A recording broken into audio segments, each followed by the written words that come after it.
Par rapport à la semaine dernière, on était arrivé sur le niveau de circulation au niveau des 2 premiers sondages. Du coup, une fois la documentation réalisée, on commence à descendre sur le 3e quart. Et là, on voit le mur du haut fourneau qui apparaît. Donc on a bien la continuité. Et à un moment donné, on perd la maçonnerie, c'est-à-dire qu'on arrive dans un amalgame de blocs. C'est finalement probablement la maçonnerie qui a bougé, les pierres du dessus qui sont effondrées. Et donc on essaye d'attaquer des 2 côtés à la fois, sur les 2 coupes, pour suivre le parement et pouvoir rejoindre au niveau de l'angle. L'angle, c'est toujours d'expérience pour l'instant sur cette structure.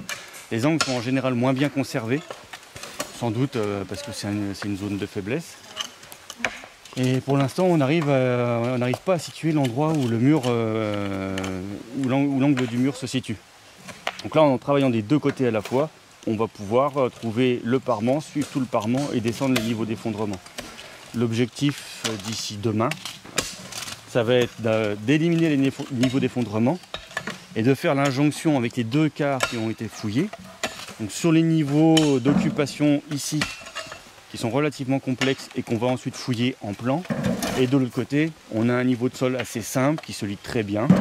On a une couche d'argile probablement directement sur la terrasse alluviale, avec des inclusions de charbon, des choses comme ça. Donc là, ce niveau de sol n'est pas très compliqué à lire. Il semblerait qu'il y ait des structures qui apparaissent dedans, peut-être un trou de poteau. Et donc comme ça, on aura une vision globale sur les 3 quarts du haut fourneau.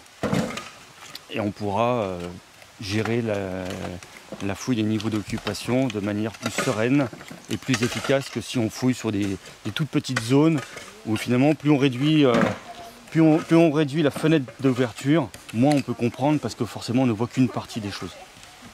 Voilà, là on a poursuivi la fouille et ça y est, l'angle du mur qu'on cherchait est apparu. Donc maintenant on a bien notre direction. Ici parement à jour, là-bas parement à jour, et on sait à peu près l'axe du mur.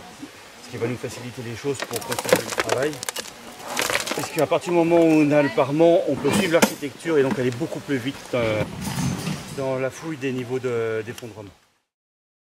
Sur l'élément de paroi du haut fourneau, ce qu'en disait Maxence le 9 août. Réussir à descendre l'élément de paroi qui est là-haut, sans le casser et sans se blesser. La délicate opération se déroule le 14 août. Oh la vache.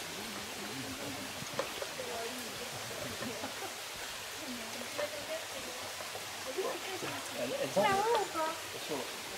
Comment? Pour mettre des pierres en dessous, est-ce qu'il y a déjà des pierres?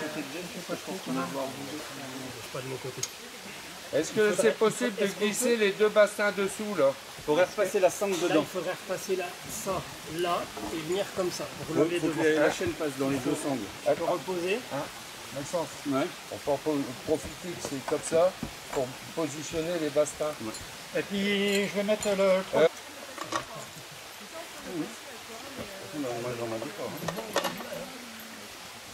Et moi, je mettrais bien un tire-fort dans l'autre sens, quoi, comme c'était prévu. Bah oui. Ouais. Parce que là maintenant on le tire au tire fort avec les bassins en dessous, il va venir. Puis comme ça, avec les 2 côtés.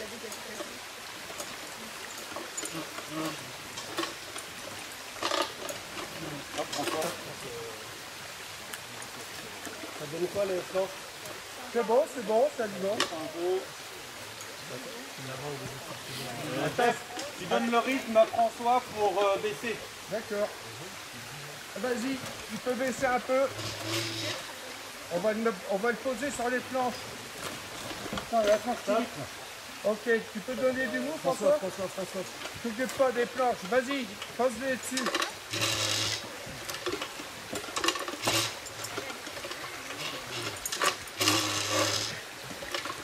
Tu n'aurais pas un manche plus grand pour te faire fort? Oui.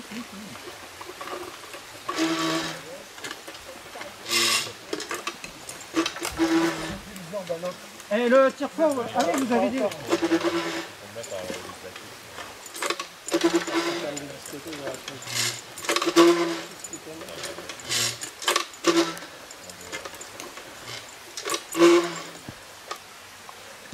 C'est pas qu'un doctorat en accompagnant.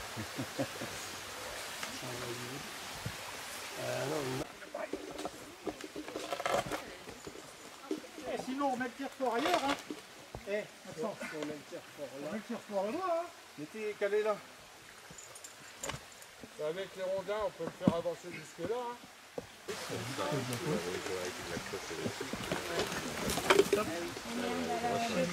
La chaîne est là-bas. Voilà, La chaîne, on peut la si on peut désangler, détacher. Tu vois. Continue au même rythme. 120. En fait, on doit faire un thème.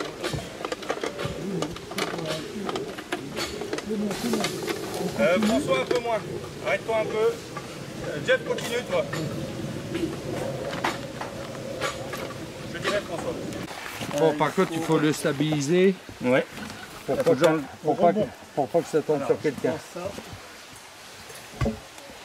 Amener notre morceau de parfois de four à un endroit où il ne nous gênera pas, il va pouvoir rester jusqu'à ce qu'il soit utilisé dans le cadre de la valorisation du site.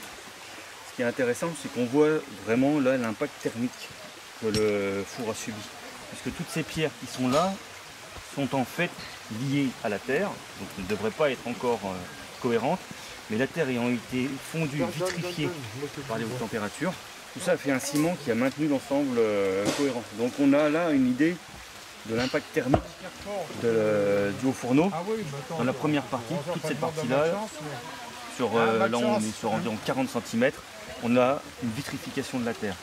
Et deuxième point intéressant, c'est qu'on remarque sur la pierre la couche de scorie qui se dépose et qui correspond vraiment là au matériau en fusion qui descend au fur et à mesure dans le haut fourneau.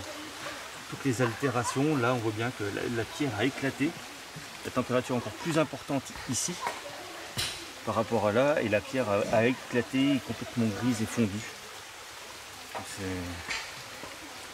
On a ce qu'on n'aurait normalement jamais pu faire, c'est-à-dire un écorché de la paroi du four. À quoi sert cet appareil là? Nous avons ici un tachyomètre. Ça, c'est un tachyomètre ou alors une station totale. On l'utilise pour pouvoir prendre les points sur le terrain. Enfin, ici, on va voir Y, X et Z. Ce sont les trois coordonnées des points sur le terrain qu'on a besoin pour pouvoir situer notre site archéologique dans la nature ou alors de façon géographique. Lorsque on a besoin de prendre les points sur le terrain, on a besoin de deux points d'origine. Le point de station où je suis, où il y a la station totale, et un point de référence, peu importe où ça se situe, mais on a besoin de deux points parce que ces deux points-là vont permettre qu'on puisse repérer notre site archéologique de façon géographique sur le globe terrestre en fait. Donc lorsqu'on a ces deux points-là et qu'on se place, on a la possibilité de prendre tous les points sur le site archéologique qu'on veut, que ce soit ce qu'on a découvert, que ce soit où sont situés les points phares du fourneau, peu importe ce qu'on trouve, on a la possibilité de le localiser sur la map géographique. Donc voilà à quoi sert le tachyomètre. Donc c'est important de l'avoir sur un terrain parce que ça nous permet de savoir où est-ce qu'on a découvert quoi, à quelle altitude aussi.